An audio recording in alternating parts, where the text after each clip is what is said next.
is this Gabriella? Yes. Hi, Gabriella. This is Heather from Staten Islander News Organization. We had spoken, I think it was last October, about the Graniteville Wetlands, and I had received an email. Yes, I do remember that. I do remember that. Yeah. Okay. So I just got an email a couple of days ago from Janet McGee, and she said that you guys are still fighting for it, and that she wanted me to contact you to get an update. And in any case, yes, I will spend a few minutes. Okay, so obviously the place has been fenced off. They got their license and everything. So we had noticed it appears that they've already started cutting down trees, but that might not be the case because I'm not sure exactly where the trees were. You can't really see anything anymore from the street. So I just wanted to kind of get an idea of what you guys are still doing and what you're hoping to accomplish with all of this stuff at this point. They are cutting a lot of trees. We've seen them from above. We are not giving up because this is a matter of life and death. If we lose this, and if they build high, and their building probably comes out of the ground at 5 to 8 feet high off the curb, and so if there is a flood, storm surge, sea level rise, torrential rainstorm, before, during, and after Hurricane Sandy, so I know what kind of devastation can be had. And I don't want to see that kind of devastation again, not in this community. This is an environmental justice community. Close by we have a mobile home community that are elderly, disabled, and low income, and also some of the survivors of Hurricane Sandy live there. And because they lost everything in Sandy, they moved there because it's less expensive. So this cannot happen. I mean, we're fighting back. We're not giving up.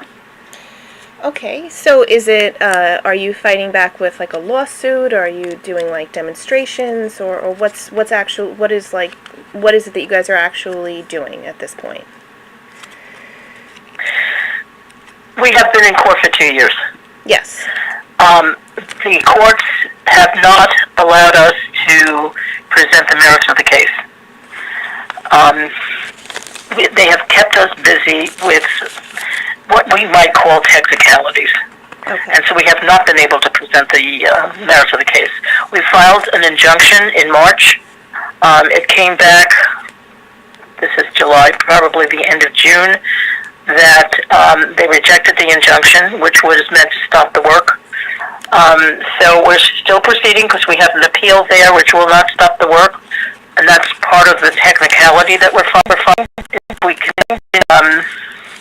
the developer will be held responsible, so they're working at their own risk. They will be held responsible for the cost of repairing the damage. Now, how do we replace a mature tree? That's a good question, and it's going to cost a lot. We're also having demonstrations. Last week we had a demonstration in front of the governor's office in Manhattan. We are planning other activities. We're not only demonstrating, we're planning other things. We have mailing campaigns to various people. If people are interested to join us and to get more information, they can go to the Facebook page, Save Graniteville Wetland. Okay. Do you know about how many trees they have cut down? Like, I mean, it looks like a lot. I mean, but that's just... Sorry. That's really hard to determine. They have probably about 1,800 mature trees in the whole 18 acres. Yeah. And let me say this for the public.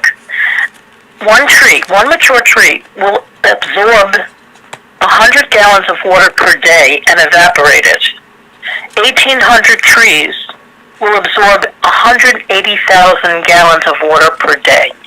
Yes. Now, that's a whole lot of water if there's a flood. Now, if we lose this, and it looks like it doesn't look good at this point, but body of water.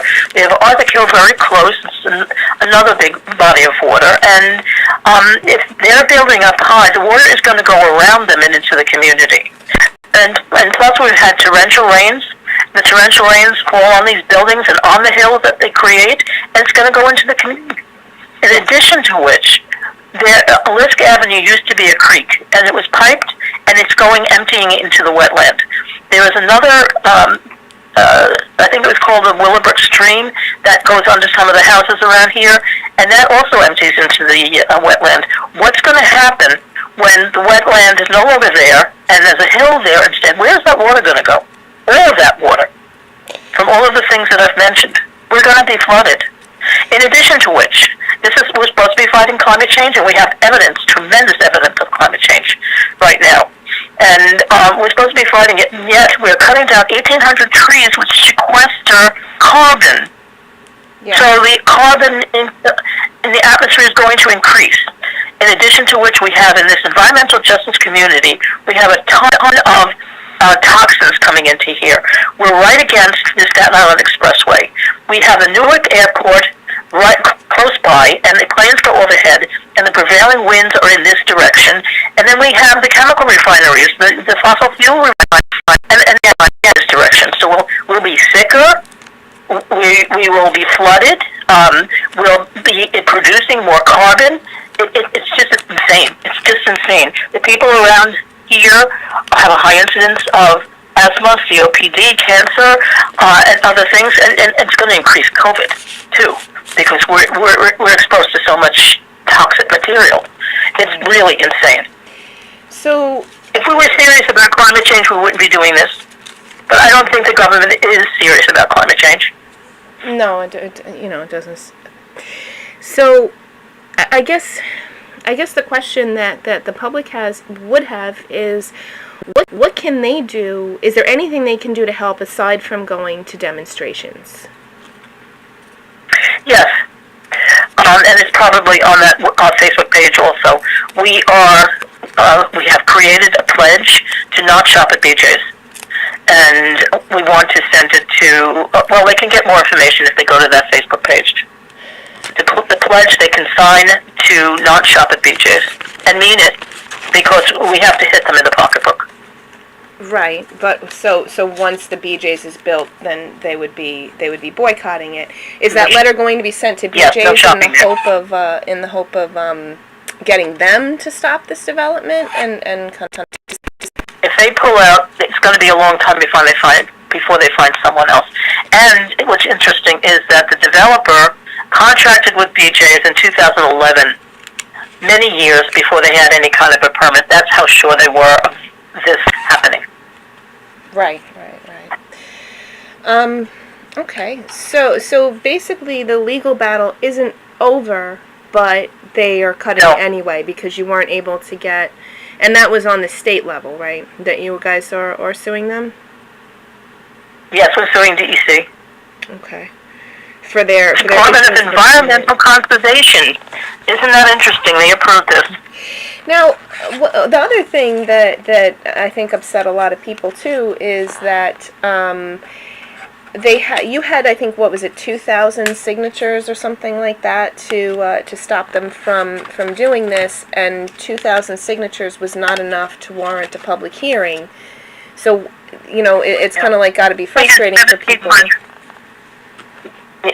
Sorry for interrupting. We had 1,700 letters requesting a public hearing, and in this public hearing, we could have had experts testify.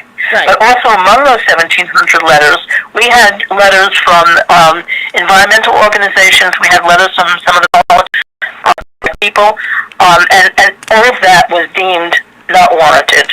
DEC told us that a public hearing was not warranted after we supplied 1,700 letters.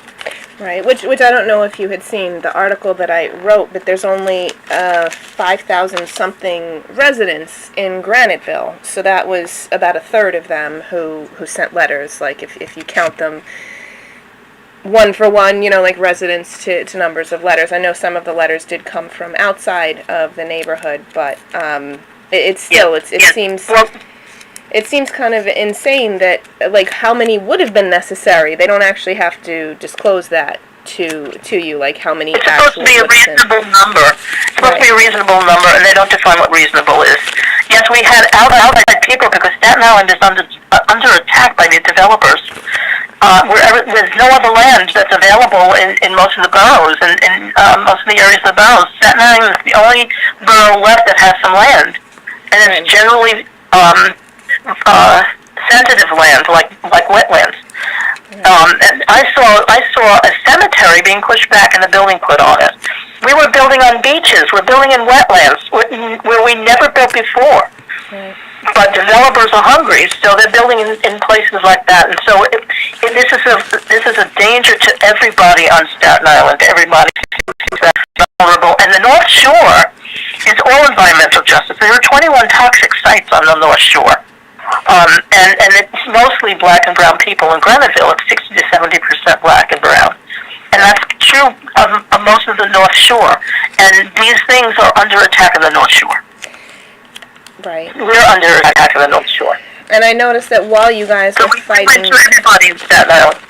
while you guys were fighting for this wetland, they put up a whole new development right across the street from most of it. I don't know if you I'm sure that you saw that, like there's like a gas station, a Burger King, and that it just went up like just like that. So have you been in touch? Well, let me tell you. Let me just say that the whole northwest coast and the whole west coast of Staten Island used to be wetland. So it's not a wetland here and a wetland here. It's a wetland that's left over after they were interrupted by construction. So the wetland that we're fighting for was part of the wetland that Home Depot was built on, and Home Depot now gets flooded. You build on a wetland, and that's what happens. It gets flooded. And I know they tore down the trees next to the car wash. Yes. And they're constructing there. Every single open green space is, or even every single space, is being built on. And Graniteville had no reason why it's so tragic, because we don't have another green space, an open green space. We don't have a park. No, you don't. Graniteville does not have a park. No, it doesn't. It has the quarry, which is, I think, 2 acres, is it, maybe? Something like that. Very, very small. And it's a block wide. Right, exactly. and there's nothing in it. There are trees, there are shrubs that they cut down, and then they plant tulips. But what can you do there? What are the young people going to do? What are the adolescents going to do? Well, anyone who's confined without a car is going to not have any green space. So, Correct. Have you been in touch? Had you ever been in touch with John Garcia from the Serpentine Art and Nature Commons? Some of the members have, yeah. Okay, because I know when I spoke with him, go ahead. I'm sorry. It's okay. We are a coalition of groups, so there are many environmental groups within us. So those environmental groups have been in touch with a number of people, including John Garcia. Yeah. Because I know he had told me that he had been successful in fighting some of these kinds of things and developments and stuff, so I was just wondering if he was helping you guys out too, but it seems like he is. So at this point, since they are cutting down trees and they've already cut down a lot at this point. Yes. Okay. Yes, and I've seen the picture of what they've cut already, and it's filled with water. You can see the tracks where the backhoes go back and forth. There is water on the surface there because it's a wetland. Right, and then, yeah. So the water will come through. And the water table, during the wet season, we've had an awful lot of rain. During the wet season, if you walk in there, it's not just the vernal ponds. There are 6 vernal ponds in there that normally hold water and help life in there. When you walk between them, you can sink because it's that spongy. It's wet and spongy. But they only count the vernal ponds as wetlands, not the rest of it. Right. The other thing, too, is there are animals in there. When they finish this fence, those animals are going to be trapped. Yeah. And where do the frogs go? They're going to be killed. Yes, of course. Oh, absolutely. And once they drain their pond, they will die. I mean, it's it's. Well, they roll over them. They're what? They have backhoes. They'll roll over them. Right. When we were there last March, there were backhoe tracks going around the trees, very close to the trunk of the tree, which compacts the soil because backhoes are very heavy. So they're doing it intentionally. Yeah. So is there anything else that you would want the public to know? Like, I mean, I guess like don't give up hope on this, but I don't understand why. I mean, what I don't understand is how they ended up getting the permit anyway. And you had said back in, I don't remember what month it was, but it was a few months back that they were supposed to give you 90 days to respond to something, and then instead they decided arbitrarily and during COVID to give you 30 days, and that's what basically put this whole thing into place that allowed them to cut down the trees. Well, that's part of it. What happened was that after we left the city, and the city council voted 50 to destroy the wetlands, they would say to construct this project, but no, it's destroy the wetland. That's the part they want to hide. The city council voted to destroy the wetland with a vote of 50 to destroy to 1 to save it because we will be flooded. Mm-hmm. Mm-hmm. And so after that, we were told by our first lawyer that we had 4 months to file an appeal. And so we had to find a new lawyer because she withdrew. She said she didn't have the capability.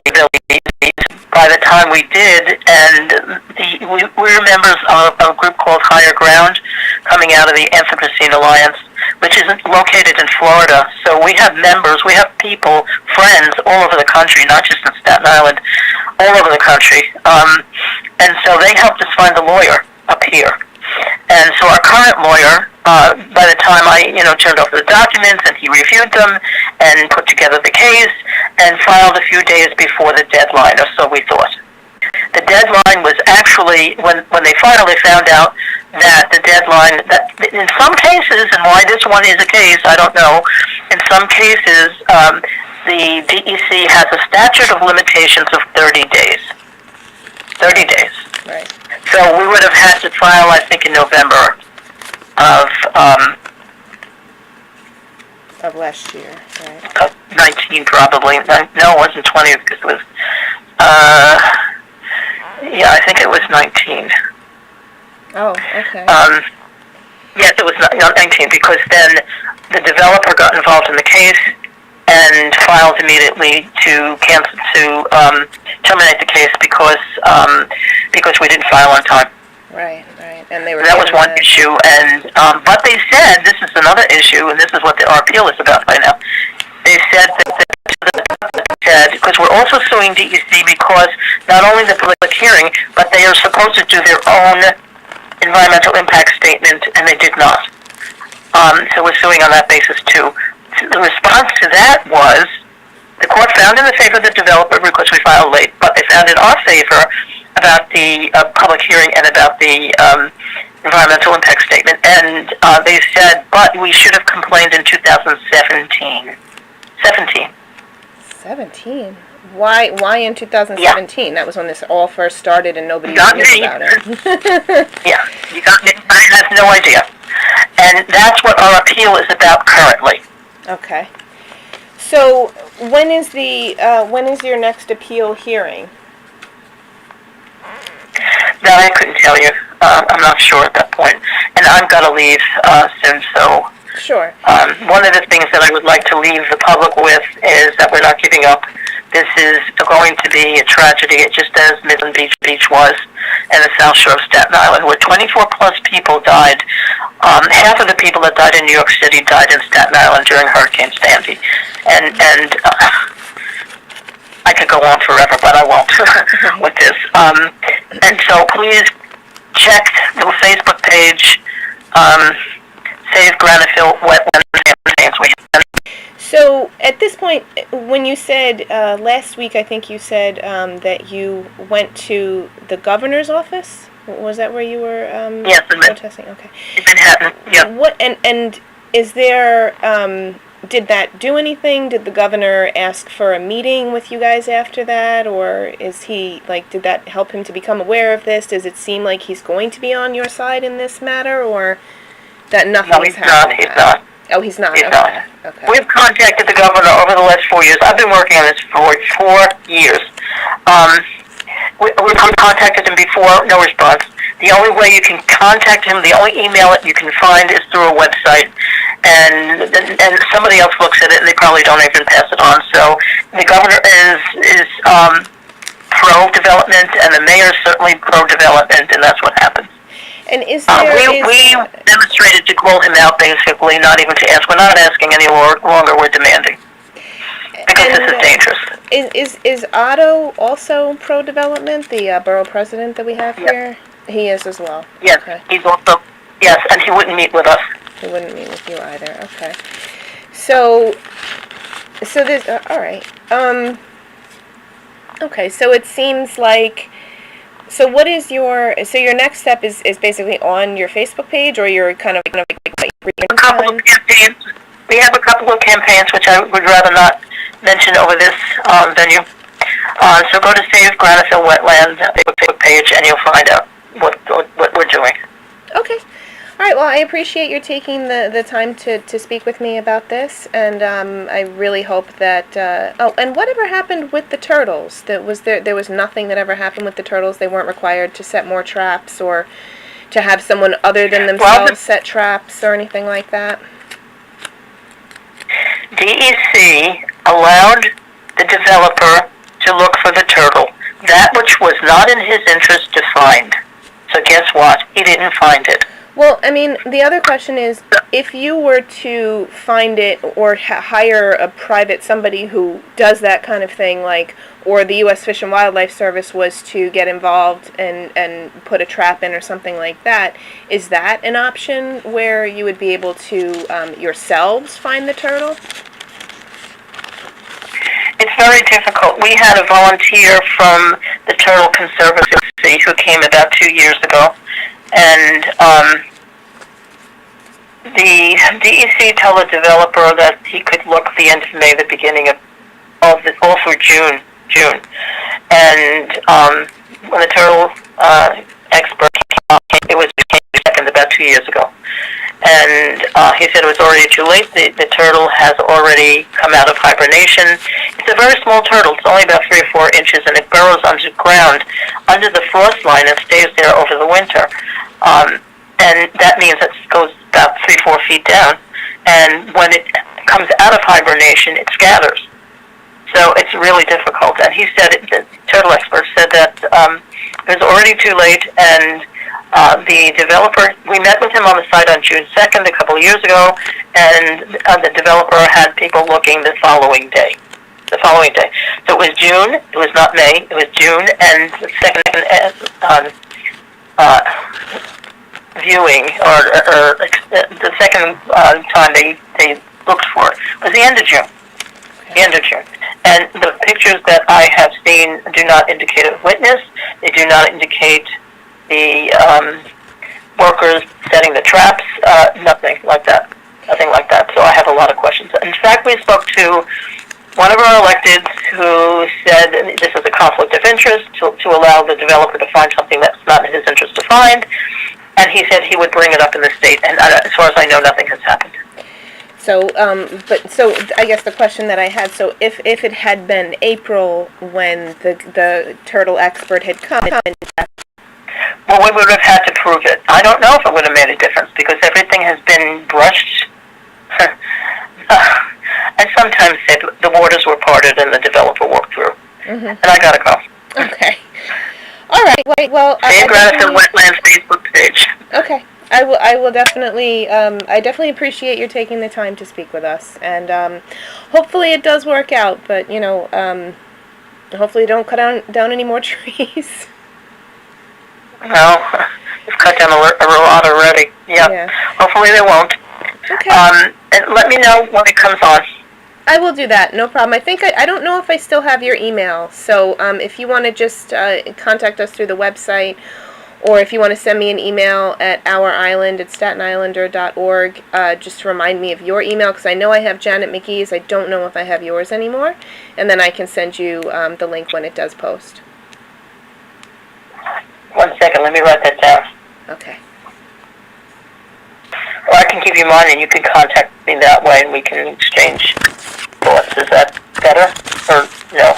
Yeah, sure, it doesn't matter. I can write that down. Yeah, what's your email? All right, let me my email is SI as in Staten Island, CWF as in Frank, 2017 @gmail.com.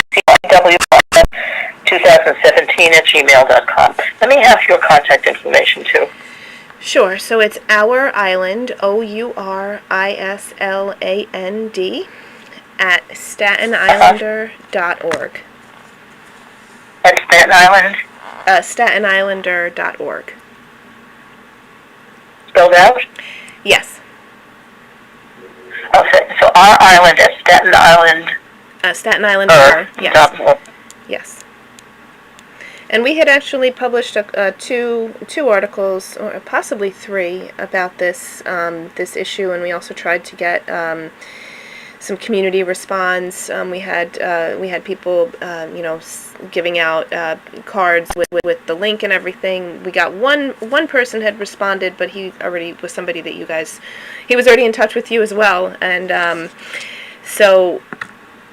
We're trying to raise awareness of this. I guess what ended up happening is that by the time it was found out about, it seems like it was too late to really get it out of the, like they said, if you had found out about it in 2017 and, then it might have gone differently. But I don't know if it would have gone differently because, it just seems like developers get a lot of green lights on Staten Island. Yes, they do. And it's a tremendous community right across the street, the condo community. There are 3 condo communities on South Avenue that face South Avenue. Mm-hmm. There are people right on the street, right across the street from this. Right. And they're afraid. They're afraid. So there's a tremendous lack of transparency. I didn't find out about it until about June of 17. And by that time it was already in city planning, and I could not testify because I had no information. Okay. And after that, I went to all of the city council. We went through the whole ULURP process, went to city council with their committee meetings and with their final vote, and it's just very, very discouraging the way things are run. They're not run correctly. There is I won't even go there. All right. That's it. I gotta go.